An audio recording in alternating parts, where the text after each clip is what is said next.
RP Singh, बोलिए sir, कोई तो जिम्मेदारी लेगा। वो तो कह रहे हैं हमने ऐप बना दिया है, अब हम ऐप को ठीक कर रहे हैं। हमारे अस्पतालों में 4600 बेड खाली पड़े और राजनीतिक पार्टियों से मिले हुए अस्पताल, इसलिए सब हो रहा है। अब बोलिए, आप लगातार आरोप लगा रहे हैं कि केजरीवाल से संभल नहीं रहा मामला। ये 7 अप्रैल का प्रेस स्टेटमेंट है श्रीमान केजरीवाल साहब का। कहा 30,000 बेड रेडी हैं, 8,000 हॉस्पिटल में हैं, 22,000 अदरवाइज हैं। आज का जो प्रेस कॉन्फ्रेंस उन्होंने किया उसमें क्या कहा उन्होंने, कितने बेड रेडी है दिल्ली में? कुल मिलाकर 2800 और 1100। राघव चड्डा जी जो मर्जी बोल सकते हैं, ये रूलिंग पार्टी से हैं। मुझे तो इनको देखकर क्या तो झूठ बोले कौवा काटे, झूठे नेताजी से डरी हुई हालत है। राघव चड्डा जी मैं सिंपल सोल्यूशन देता हूँ, छोड़िए आप अपनी ऐप पे। ये आपका मोबाइल नंबर है, अपना मोबाइल नंबर सबको दे दो ना, ये आपका मोबाइल नंबर है। हिम्मत करो, सबको अपना मोबाइल नंबर दो। मैं बोलता हूँ 9810231753। जिसको जरूरत हो बोलो, मेरे को फोन करे, राघव चड्डा को फोन करे। आरपी सिंह जी, ये कौन सी राजनीति आप कर रहे हैं बैठ के? क्या नहीं, एक मिनट, जो चुनाव जीते हैं, मुझे एक बात बताइए आरपी सिंह। नहीं आरपी सिंह, आरपी सिंह मुझे एक बात बता दीजिए। नहीं आरपी सिंह, मुझे केवल एक बात बता दीजिए, क्या सारे विधायकों के फोन नंबर बाहर इलाके में बोर्ड पर लिखे नहीं होते? क्या नहीं लिखे होते? वेबसाइट पे सबके फोन नंबर उपलब्ध नहीं है क्या? नहीं होते? जब आदमी को जरूरत है तब तंग होता है। ऐप में कुछ पता नहीं लगता है। अपना नंबर दे दीजिए ना, अपना नंबर दे दीजिए। बोलिए कि मैं भर्ती कराता हूँ अगर राघव चड्डा नहीं करा रहा तो।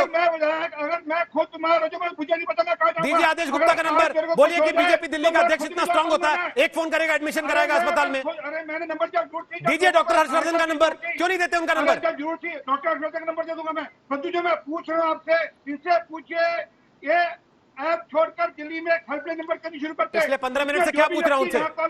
पिछले 15 मिनट से मैं क्या पूछ रहा हूं उनसे? नहीं दे रहे। लेकिन आपके ऊपर सवाल आया तो आप कह रहे हैं उनका फोन नंबर बताता हूं मैं।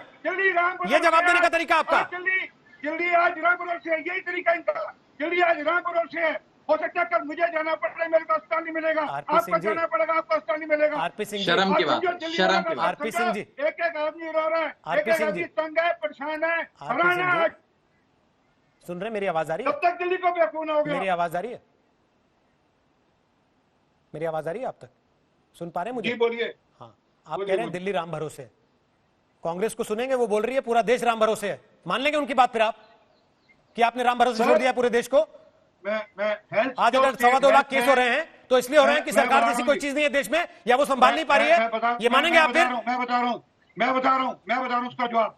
हमने हेल्थ सर्विसेज हर स्टेट की जिम्मेदारी लगाकर तैयारी कराई है। जहां जहां हमारे प्रदेश है वहां पर तैयारी हो रखी है। आप यूपी से क्यों नहीं सुनते ऐसी बात? आप मध्य प्रदेश से क्यों नहीं सुनते ऐसी बात? गुजरात में पूरी तैयारी है, वहां पर तैयारी कर दी। दिक्कत है जहाँ गुजरात में कितने लोग मरे हैं पता आपको? और उसके बावजूद तैयारी तो गुजरात में कितने लोग मर रहे हैं पता आपको? उस तैयारी का आदमी क्या करे जब मर जा रहा है तो? अरे रोहित सदाना जी, आज बिना अस्पताल के आदमी नहीं जाता है गुजरात के अंदर। आप जाओगे, आपको ट्रीटमेंट के लिए हॉस्पिटल मिलता है। आज दिल्ली में दिक्कत है, ट्रीटमेंट के लिए हॉस्पिटल नहीं है दिल्ली के अंदर। ठीक सर, टीवी की आवाज कम कर लीजिए, वापस पलट के आ रही है तो बाकी लोगों को समझ नहीं आएगा आप बोल क्या रहे हैं। आलोक शर्मा आपके पास आऊं उसके पहले मैं एक बार डॉक्टर अंशुमन कुमार को लेकर आना चाहता हूं चर्चा में। 20% बेड प्राइवेट अस्पतालों के दिल्ली सरकार अपने पास रिजर्व रखेगी, ये बात दिल्ली की सरकार ने कही तो डॉक्टर अंशुमन आप अदालत चले गए और आपने अदालत से कहा कि साहब ये जबरदस्ती है। क्यों? आज आपको लग रहा है कि आपने गलत किया? जी बिल्कुल बिल्कुल ऐसा नहीं लग रहा है, मैं बताता हूँ।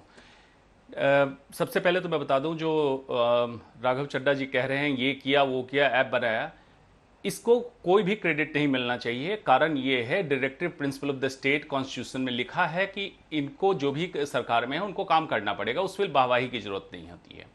जहां तक है 20% बेड की बात है, कभी भी संक्रामक बीमारी को दूसरी बीमारियों के कॉस्ट पे ट्रीट नहीं करना होता। अगर एसी डक्टल सिस्टम और हॉस्पिटल में सारी मिक्सिंग होगी तो कैंसर के रोगी, डायबिटीज के मरीज, किडनी के मरीज कहाँ जाएंगे, उनकी मौत ज़्यादा होगी।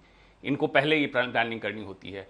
लॉकडाउन जब किया जाता है 3 पर्पस के लिए किया गया था, मिटिगेशन अल्पीकरण के लिए, प्रिपेयर्डनेस मतलब तैयारी के लिए, और थर्ड टेस्टिंग के लिए। तो उस तैयारी में स्टैंडर्ड ऑपरेटिंग प्रोसीजर बनाना होता है कि किस तरह से हम काम करेंगे जब केसेज बढ़ेंगे हमारे पास, सरकारी को कैसे करेंगे, प्राइवेट को कैसे करेंगे, हर एरिया में कौन कौन से प्राइवेट हॉस्पिटल ईयर मार्क करे जाएंगे कोविड के इलाज के लिए। एट द सेम टाइम दूसरे मरीजों का इलाज नहीं रुके, जैसे कैंसर के, डायलिसिस के मरीजों का इलाज ना रुके। आप पहले तैयारी करते, ईयर मार्क करते और टेस्टिंग बढ़ाते, अब हालत यह हुई है कि टेस्टिंग रोक दी गई है, तो इसलिए कोर्ट जाना पड़ा, रिप्रेजेंटेशन इसलिए देना पड़ा कि इस तरह से मैनेजमेंट संक्रामक बीमारियों का नहीं होगा। क्या कोविड आज लास्ट पेंडेमिक होने वाला है? इसके आगे कोई पेंडेमिक नहीं होगा। तैयारी जिस तरह से हो रही, इस तरह से डेथ रेट बहुत बढ़ने वाली है अगर हम टेस्टिंग नहीं करेंगे और प्रॉपर तरीके से स्टैंडर्ड ऑपरेटिंग प्रोसीजर के तहत प्लानिंग नहीं करेंगे। अभी जो प्लानिंग चल रही इंपल्सिव प्लानिंग है, कुछ भी हुआ सामने आया उसके तहत एक डायरेक्टिव निकाल दो। दूसरा, जो हॉस्पिटल पे एफआईआर की बात ये कह रहे हैं, इससे हॉस्पिटल डीमोटिवेट होगा रादर देन मोटिवेट होकर काम करना चाहेगा। आप उनसे आपने पूछा कि क्या प्रॉब्लम नहीं, क्यों आप लेने से मना कर रहे हैं? आप उनकी समस्या का समाधान कीजिए। कोई हॉस्पिटल मरीज लेने से मना नहीं करेगा, उनको टेस्ट की सुविधा प्रोवाइड कीजिए, कोई नहीं मना करेगा। कि अस्पताल मना कर रहे हैं, मिलके काम कीजिए साहब। आपके सामने जो व्यक्ति बैठे करते हैं, आपने पूरी बात सुनी होगी उनकी, उन्होंने आपको 5 अस्पतालों के नाम तो सामने सामने बता दिए जी, उसमें सरकारी भी है, उसमें प्राइवेट भी है, उसमें सेमी प्राइवेट भी है, सबकी हालत एक जैसी है, सब मना कर देते हैं। और सबसे बड़ी बात, इमरजेंसी के दरवाजे पर मरीज खड़ा है सर, कारण समझिए। अस्पताल कहता है कोविड का टेस्ट करा के आओ वरना भर्ती नहीं करेंगे, और 2 दिन के बाद कोविड के टेस्ट की रिपोर्ट आएगी, तब तक आदमी जान गंवा देगा। बिल्कुल बिल्कुल वैलिड पॉइंट उठाया आपने। कोई भी इमरजेंसी सर्विसेज कोविड टेस्ट के बिना मना नहीं की जा सकती है, हर अस्पताल को लेना पड़ेगा, नंबर 1। नंबर 2, कोविड की फैसिलिटी, टेस्टिंग की फैसिलिटी हर अस्पताल को मिलनी चाहिए ताकि वो टेस्ट कर सके। बिना टेस्ट के मिक्स अगर करेगा तो दूसरे मरीजों के जान जाने का खतरा बढ़ेगा। इन दोनों चीजों का बिल्कुल करना है, चाहे गवर्नमेंट हो चाहे प्राइवेट हो। और एपिडेमिक डिजीज एक्ट कहता है कि आपको पूरा पूरा अधिग्रहण करने का अधिकार है। आप कहां बैठे थे इतने 2.5 महीने से, कहां बैठे थे, क्या तैयारी थी? अब क्यों जगह है इंपल्सिव मोड में? 20% मांग लिए तो आप अदालत चले गए, इसका कोई अब आप करेंगे पूरा पूरा अधिग्रहण कर लेते। नहीं, पूरा पूरा अधिग्रहण करने का मतलब है कोविड की तैयारी के साथ, कोविड की तैयारी के साथ। कहने का मतलब मिक्स मत कीजिए। आपकी स्टैंडर्ड ऑपरेटिंग प्रोसीजर के हिसाब से मिक्सिंग बहुत ही फैटल होगा। आपको नहीं लगता प्राइवेट अस्पताल दादागिरी कर रहे हैं? कोरोना के रोगी से मिले तो मिक्सिंग फैटल होगा।